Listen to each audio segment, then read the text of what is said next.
女神開大係咪？好啦，我嘅經歷就係之前喺遊輪唱歌咧，即係會搖嘅，好大浪嘅3號風球嗰啲要做嘢，咁啊成個譜架跌鬼咗啦，跟住咧又啲歌又多啦，唔記得歌詞啊咁樣啦。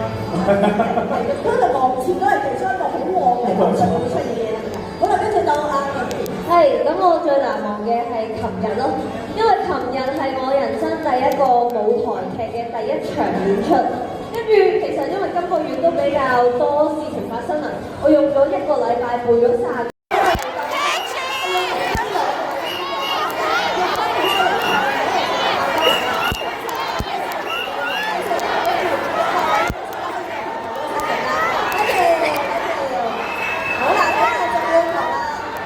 阿車仔。